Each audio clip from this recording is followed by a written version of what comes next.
Hello everybody, welcome back to the channel. I hope you're all having an amazing day. And today we're looking at the most expensive Marvel minifigures of all time. Now I'm breaking this into two categories. I'm doing minifigures released in playsets and polybags, and then minifigures which were Comic-Con exclusives. Otherwise, this entire list would just be this minifigure is really expensive because it was from Comic-Con. And that wouldn't be as fun because most of the minifigures none of us would have. Whereas at least this way, a lot of us might have some of these minifigures. So it'd be kind of cool to see how much they're worth now. So let's take a look at the top 10 most expensive LEGO Marvel minifigures released in playsets or polybags. Coming in at number 10 is Spider-Man from the Spider-Man 1 set. So these are based on Tobey Maguire's Spider-Man. Now this minifigure came in two sets, the Origins and the Final Showdown. So this minifigure was released in the 2003 sets, and it's a really impressive minifigure for the time. I love the silver webbing. To buy this minifigure currently, it's going to cost about £56 or $73. Coming in at number 9 is another Tobey Maguire Spider-Man, this one being from Spider-Man 2. Now this guy pretty much came in every single Spider-Man 2 set. Now I still have this minifigure, but unfortunately it has a massive bite mark in its head where it got stuck when I was a kid and I couldn't get it off. I like the darker blue used in this minifigure compared with the Spider-Man 1, which was a lighter blue color. To buy this minifigure, it's going to cost about £58 or $75. Coming in at number 8 is another Spider-Man minifigure, this time being Spider-Man 2099. Now he released in Spider-Man Spider Crawler set. Now this minifigure released a lot more recently in 2018, but the reason for his popularity is of course the Spider-Verse movies. This is our only way of getting Spider-Man 2099. To buy this minifigure currently, it's going to cost about £59 or $76. Coming at number 7 is another Spider-Man who appeared in the Spider-Verse movies, this time being Scarlet Spider. He came in the Spider-Man Web Warriors Ultimate Bridge Battle, which is one of my favorite Marvel sets of all time. This is another great looking minifigure. He even comes with arm printing, which is very rare for a Marvel minifigure. And once again, this is our only way of getting a Scarlet Spider minifigure, which explains why he's so popular. To get this minifigure currently, it's going to cost you about £60 or $77.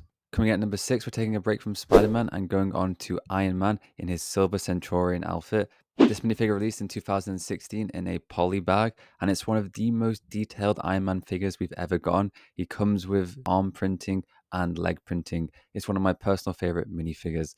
To get this minifigure now, it's going to cost you about £68 or $87. Coming in at number 5 is the Iron Patriot. This minifigure also came in a polybag and released all the way back in 2013.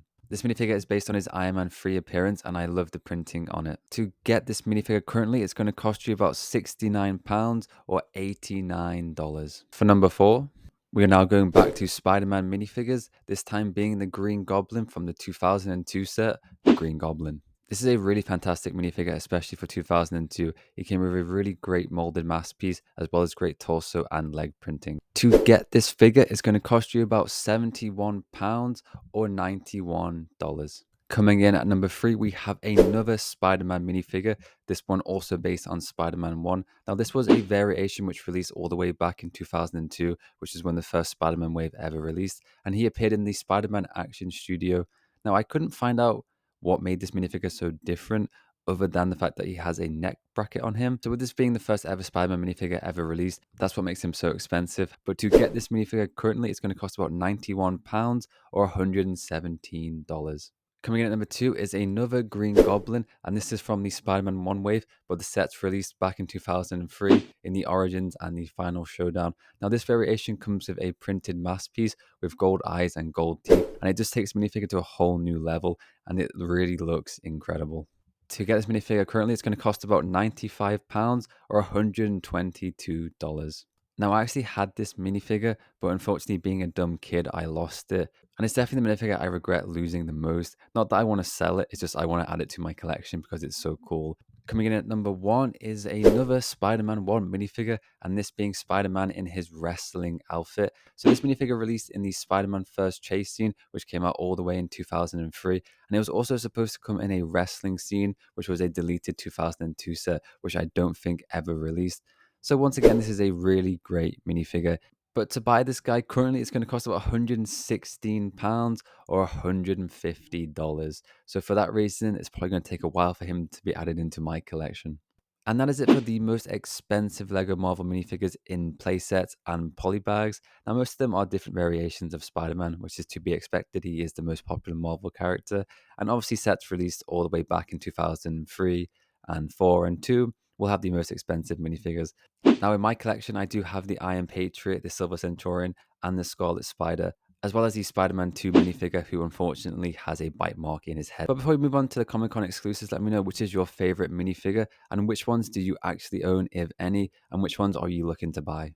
All right, we are now moving on to Comic-Con exclusive, so expect a massive price increase because typically there was less than 450 made of these, so they are incredibly rare and hard to find. So coming in at number 10 is all new Captain America. So this is Sam Wilson as Captain America, and this was a San Diego Comic-Con exclusive in 2015. This was our first time getting Sam Wilson's Captain America in Lego form. We now have the MCU version with the collectible minifigure series, and also the comic version came in a visual dictionary. So if you're after a Sam Wilson Captain America minifigures, there are definitely cheaper alternatives. Now the figure itself is really nice. The printing is great. However, to get this minifigure currently, it's going to cost you about £430 or $555. Coming in at number 9, we have the Collector from Guardians of the Galaxy. This is based on his MCU appearance played by Benicio del Toro. And this guy was a Comic Con exclusive back in 2014. And it is currently the only way to get a Collector minifigure, and I doubt we'll be seeing a new one anytime soon. To buy this minifigure currently, it's going to cost you about £580 or $750. Coming in at number 8, we have Deadpool Duck, who was a Comic Con 2017 exclusive. Now, I'm not sure if this was supposed to be a Howard the Duck Deadpool mashup, or if it is just Deadpool literally as a duck. But I do love this minifigure. I always love weird mashups between characters, and Deadpool as a duck, I personally love it.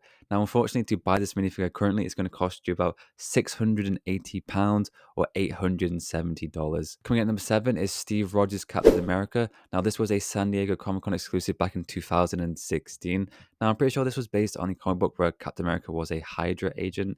The figure itself, I think, is the only Steve Rogers Captain America to actually have leg printing, which is kind of cool. And the minifigure overall looks really great. To buy this minifigure currently, it's going to cost you about £780 or $1,000. Coming in at number 6, we have one of our first ever Comic Con exclusives, and that is Jean Grey in her Phoenix costume. Now, currently, this is the only way of getting a Jean Grey minifigure, but I think that's about to change this year when we get the X Mansion. But I think her in her Phoenix variation will probably be an exclusive for a long time. And the minifigure itself is really nice. I love the torso printing. To get this minifigure currently, it's going to cost about £800 or $1,030. You're now moving into the top 5, and I think the next minifigure is probably my personal favorite and the one I want the most, and that is PS4 Spider-Man. This minifigure was a Comic Con 2019 exclusive. I'm a massive fan of the PlayStation Spider-Man. I love those games, and this minifigure has such incredible printing. I love the mask print, the torso print with the white spider, and the leg printing. I would love to own this guy one day. To buy this minifigure, it's going to cost about £1,200 or $1,500. So it's probably going to be a long time before I can purchase this guy. Coming in at number 4 is probably my most second wanted minifigure, and that is Spider-Man in the black symbiote costume, which was a Comic Con 2012 exclusive. So one of the first ones ever made. Now, with LEGO's obsession with symbiotes and Venoms and Carnages, and then turning characters into Venom like Iron Man, Spider-Ham, recently Green Goblin and Doc Ock, and even Groot, I thought that their obsession with the symbiote would lead them to making this minifigure again. But for whatever reason, that just hasn't been the case, which is so frustrating because I've wanted this guy since 2012, but it doesn't look like we're going to get a remake anytime soon. Maybe if in the MCU Tom Holland gets the symbiote, we might see it then. So our only option is to spend what is going to be about £1,265 or $1,620. Coming in at number 3, we have Sheriff Deadpool, which was a Comic Con 2018 exclusive. This is another really fun Deadpool variation. It has really great printing, and I love the mustache and hat. However, due to the increasing popularity of the character and the movies, this minifigure is probably going to stay at quite a high price for a while. And we did also see a cowboy variation of Deadpool in Deadpool 3, so it's probably going to be quite a wanted minifigure. Cowboy pun intended. So to buy this minifigure, it's going to cost you about £1,420 or $1,830. So that's quite a high bounty to pay. Coming in at number 2, we have Spider-Woman from San Diego Comic-Con 2013. And for these last two minifigures, we're going to see a massive price increase. The minifigure herself has really great printing, and this is the only way to get this variation. Now Spider-Woman did release in a other set, but I think that is a different Spider-Woman. Now, to get this variant, it's going to cost you about £5,860 or $7,500. Coming in at number 1, we have the Amazing Spider-Man from San Diego Comic-Con 2013. First minifigure, of course, was based on the Andrew Garfield Spider-Man, and for a long time was the only way to buy him. But luckily that was changed last year with the No Way Home final battle, where we saw Andrew Garfield's Spider-Man return, along with Tobey Maguire and Willem Dafoe's Green Goblin. So a lot of these are actually really rare and exclusive minifigures. You can at least get a variation of them for a lot cheaper price. Now, the minifigure itself, I think, looks okay. The torso print is nice, but I think the face print looks off, and the legs have just printed legs, not dual molding to them. So I actually think the new one they made last year looks a lot better and more accurate. So for me personally, I'm quite happy to have that one in my collection rather than this one. And also because this minifigure will cost you around about £7,500 or $9,600. And that is it for the most expensive Marvel minifigures of all time. Just like the playset minifigures, let me know, do you actually own any of these Comic Con exclusives? Because that would be incredibly impressive. And if you're like me and don't own any of them, which ones are your personal favorites and would you love to own one day? Personally, for me, I would love the PS4 Spider-Man. I don't think we'll ever see a remake of that. However, ones like Symbiote Spider-Man, I do feel like we will see one day, hopefully. But that'll do it for the end of the video. I hope you all enjoyed. Please remember to leave a like, comment, and subscribe. I hope you all have an amazing week. I'll catch you next time. Bye-bye.